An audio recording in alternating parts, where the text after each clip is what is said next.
Thank you. Please, everybody be seated. Well, good afternoon.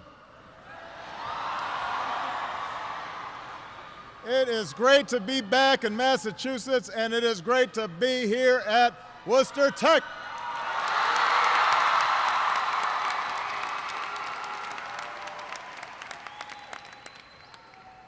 I want to thank Reggie for that outstanding introduction.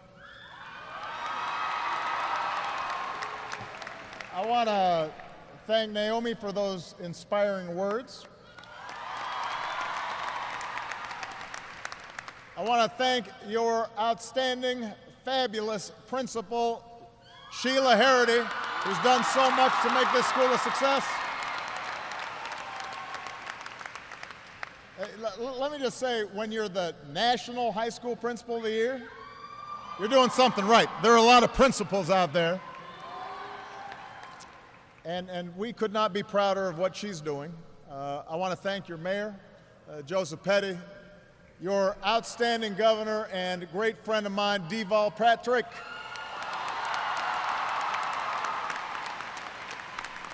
Wonderful Congressman Jim McGovern. And most of all, I want to thank the class of 2014.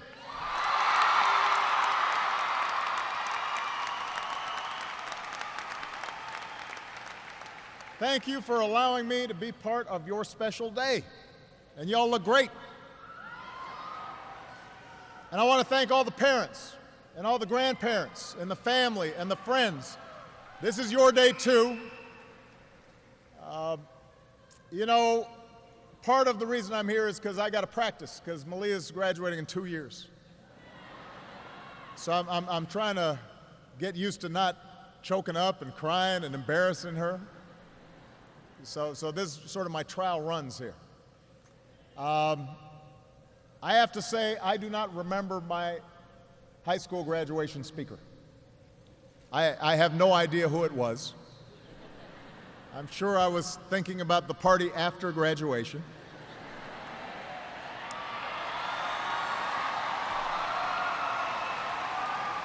I don't remember the party either.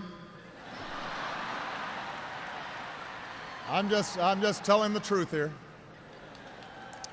You will remember the speaker at this graduation because there's a lot of Secret Service around, not because of anything that I say that's so inspiring. But I know this day has been a long time coming. Together you made it through freshman initiation. You survived Mr. O'Connor's English class, which I understand is pretty tough. You know, everybody's got to have like a Mr. O'Connor in their life just to kind of straighten you out. And now it's the big day. Although I noticed that none of you are wearing your IDs. The rumor has it some of you haven't been wearing them for years. Today I'm exercising my power as president, granting an official pardon for all of you who did not follow the rules there. I consider it my graduation gift to you. I know a lot of folks watching at home today will see all of you in your caps and your gowns, and you'll think, well, maybe there's just another class of graduates at another American high school. But I'm here today because there is nothing ordinary about Worcester Tech or the class of 2014.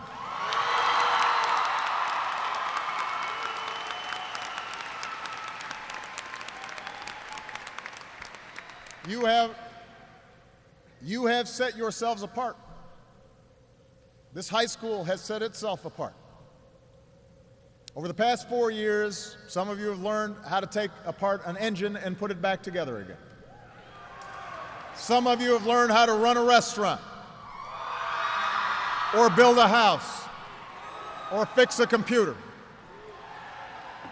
And all of you are graduating today not just with a great education, but with the skills that will let you start your careers, and skills that will make America stronger.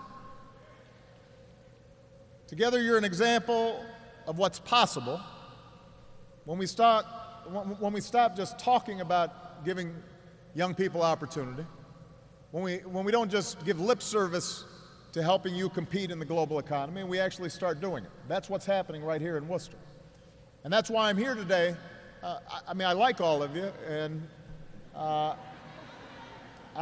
glad to be with you, but the thing I really want to do is make sure that what we've learned here at this high school we can lift up for the entire nation. I want the nation to learn from Worcester Tech.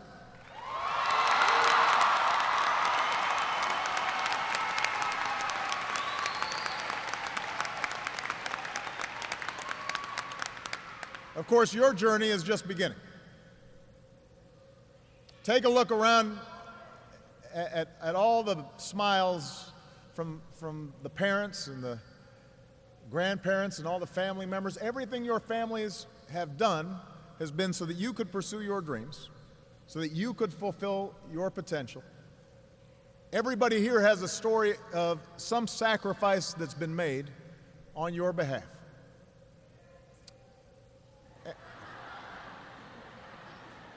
And whether you're heading to college or the military or starting your career, you're not going to be able to take them with you now. Some of your moms and dads probably wish they could hang on to you a little bit longer. Some of you maybe, they're ready to get rid of you. Regardless, though, you are now entering into a stage where it's up to you. And what you can do is remember some of the lessons that you've learned here and carry them with you, wherever you're going. And I want to talk about 3 of those lessons, a couple of which have already been mentioned by the previous speakers. First of all, I want you to remember that each of us is only here because somebody, somewhere, invested in our success. Somebody invested in us. I know that's true for me. I was raised by a single mom.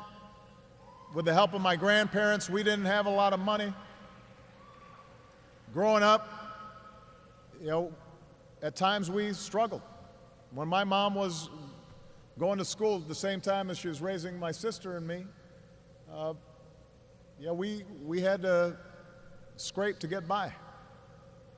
But we had a family who loved me and my sister. And I had teachers who cared about me. And ultimately, with the help of a community and a country that supported me, I was able to get a good education. And I was able to get grants and student loans. And opportunities opened up. And all of this happened because people saw something in me that I didn't always see in myself. That's not just true for me, that's true for Michelle, who grew up the daughter of a blue-collar worker and a mom who stayed at home and then became a secretary, never went to college themselves. That's true for Duvall, who grew up initially on the south side of Chicago and didn't have a lot, and somebody reached out and gave him a hand up. It's true of this city. This is a town that's always been home to smart people with big ideas. The mayor mentioned Robert Goddard, the father of the modern rocket. He was born here, performed some of the earliest tests on rocketry. But Worcester's also prepared its workers for the jobs that those big ideas would bring, and that's why they opened a technical school here more than a century ago, with a class of 29 iron workers and 23 woodworkers, and that school became Worcester Tech. Along the way, the economy changed. Innovation made it possible for businesses to do more with less. The internet meant those companies could do it anywhere. Schools like this were finding it harder to prepare students with the skills that businesses were looking for. And then a guy named Ted Coughlin came along, and Ted's known as the godfather of Worcester Tech because about 10 years ago, he set out to make this school what he knew it could be. A place where businesses train new workers and young people get the keys to a brighter future. And he put his heart and soul into it, and eventually that's what happened. Ted helped raise money for a new building. And the state and federal government chipped in as well. And businesses helped create everything from an auto service center to a bank right inside the school. And top-notch teachers got on board, led by Principal Harity and the assistant principals here, and an outstanding superintendent. And before long, Worcester Tech was on its way to becoming one of the best schools in the city. And today, so many students want to come to Worcester Tech that there's a waiting list more than 400 names long.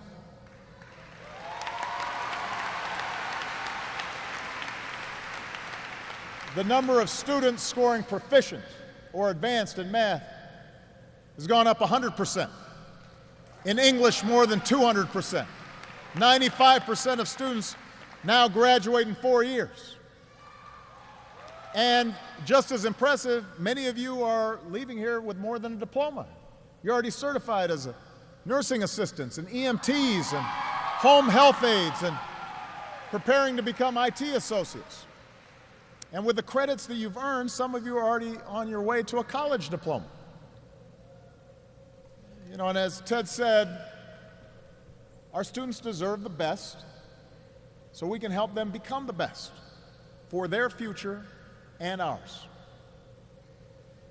The point is, a lot of people made an investment in you. I can't imagine a better investment.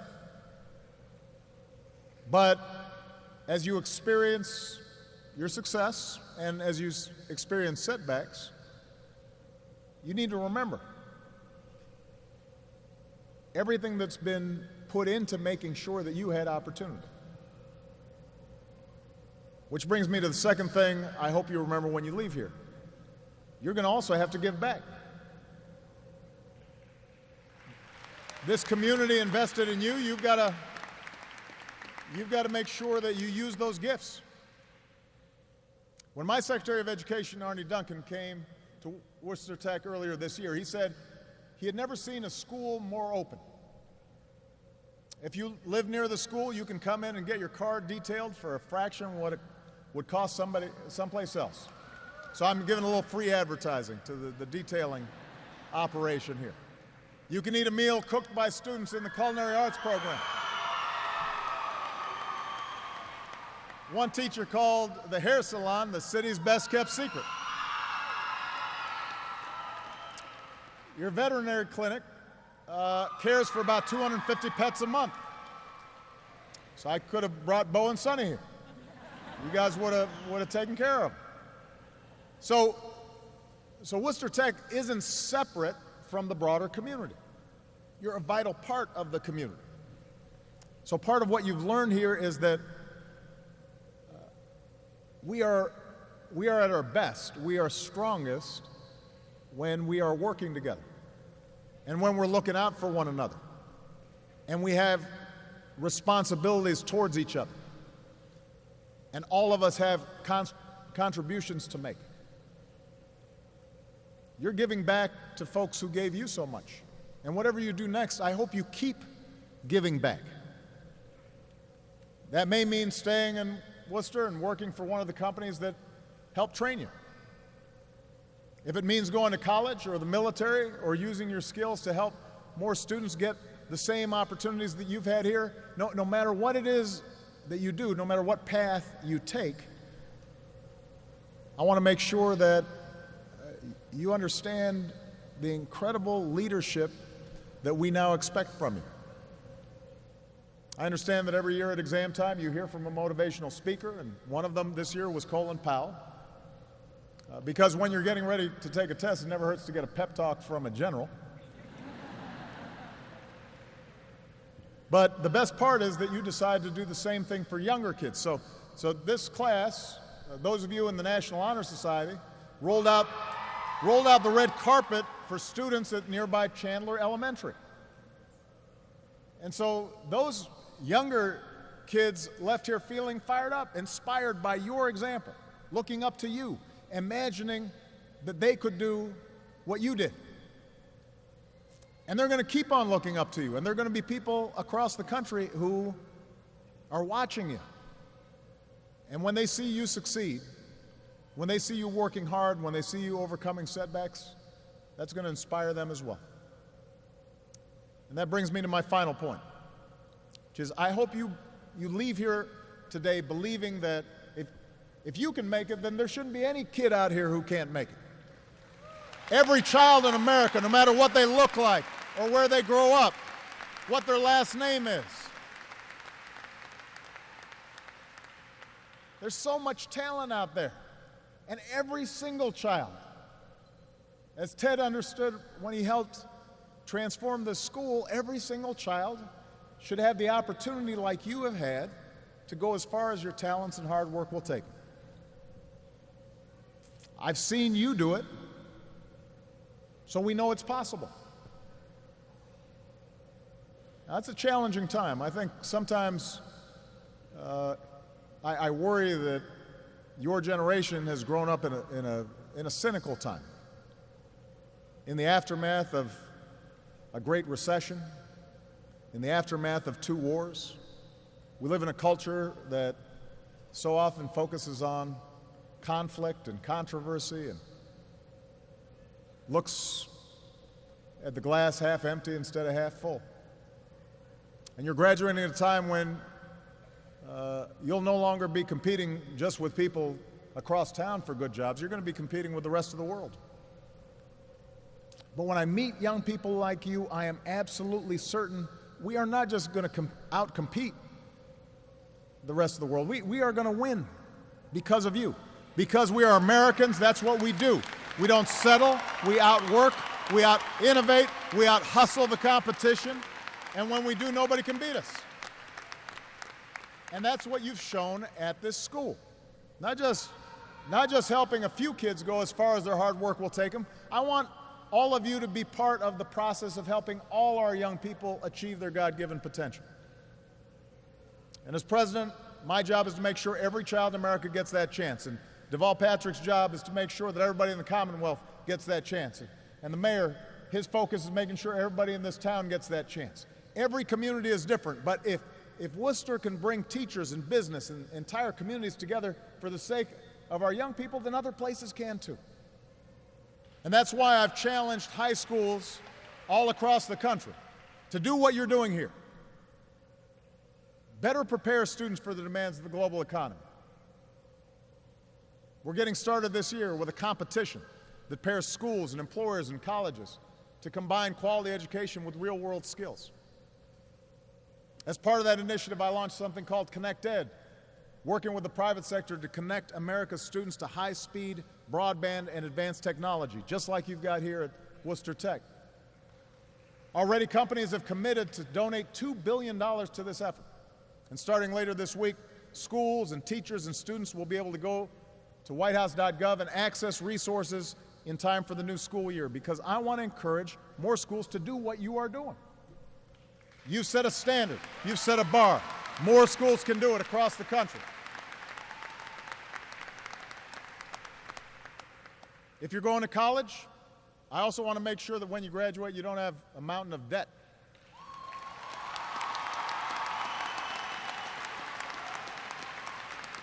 So we're not only working to make college more affordable, we're working to help more students pay back their loans that they take out when they go to college. It is not fair to students who do everything right to get saddled with debt that they have to pay off, not just for years, but in some cases decades. We can do better than that. And even though they had votes and they couldn't make it, I want to give a plug to a couple people, Senator Elizabeth Warren and Congressman John Tierney, both from Massachusetts, who introduced bills that would make it easier for students to repay their student loans. It's the same idea we use to make it easier for your parents to pay off their mortgages. Now, today, that idea was defeated by Republicans in Congress, which was frustrating, especially, well, don't boo, just remember to vote.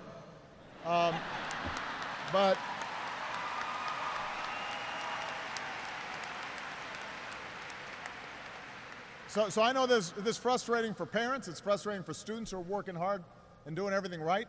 There are too many politicians in Washington who don't have the right priorities. We need to straighten them out. And maybe they forgot where they came from and who invested in them along the way. And when a bill to help you pay off your college doesn't pass, it's a disservice not only to your generation, but to our history as a nation that strives to put quality education within the reach of every American. So we're going to have to keep on putting pressure on Congress.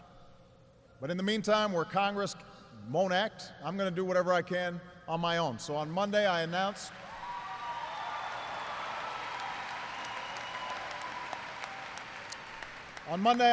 executive actions that are going to help students like you find the right options and give millions of Americans who are already making their loan payments a chance to cap those repayments at 10% of their income. Because a quality education shouldn't be something that other kids get. It should be something that every kid gets. And that has to be a priority for this country.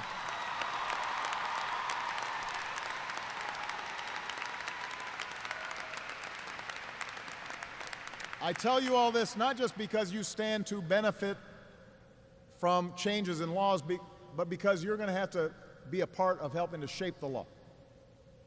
You're going to have to shape public opinion. You're going to have to remember everybody who invested in you. You're going to have to remember the experience of being part of this incredible community.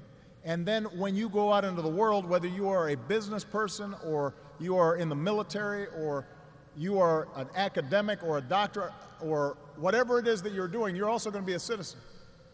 You're also going to be somebody who has a voice in how this country operates. And you've got to push so that others get the same chance you did. And making sure that every young person has the same opportunities you've had, it won't be easy. Progress takes commitment. It takes hard work. We have to fight through the cynicism. It's going to take work from parents and from teachers and members of the community and from students. But I know we can do it, and I know it because of you. If Melinda Blanchard can get so good at welding that a bunch of college kids ask her help building a solar-paneled house for a competition in China, I know that we can get more young people excited about learning.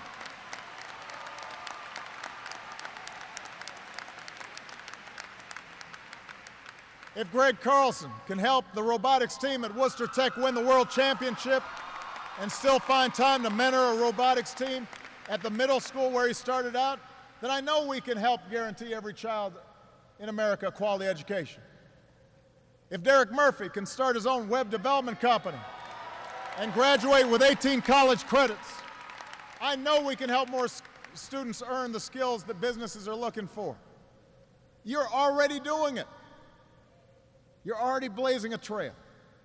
You're already leading. You're already giving back. You don't need to remember what I said today because you're already doing it. And if it can happen in Worcester, it can happen any place. And if it does, if more communities invest in young people like you, if you give back, if we all keep fighting to put opportunity within the reach of everybody who's willing to work for it, America will be stronger, your future will be brighter. There is no limit to what we can do together. So congratulations, class of 2014. You're going to do big things. God bless you. God bless the United States of America.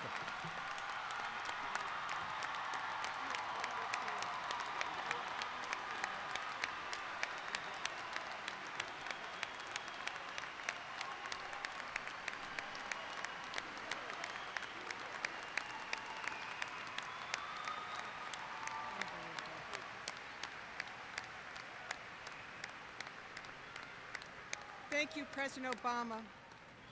Thank you, President Obama, not only for being here, but for your inspiring remarks. We are so honored to have you here celebrating our student and our school success. At this time, I'd like to introduce our class officers, President Reginald Sarpong, Vice President Monica Valente, Secretary Aisha Flint, and Treasurer Lakeisha Alston. They would like to present our guests with a gift of appreciation.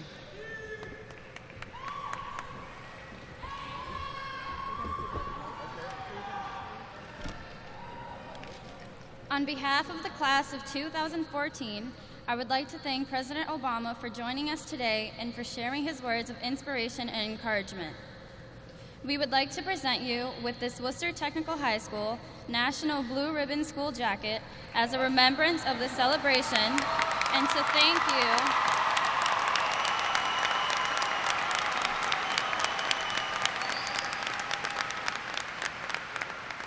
and to thank you for making our graduation an event that we will surely never forget.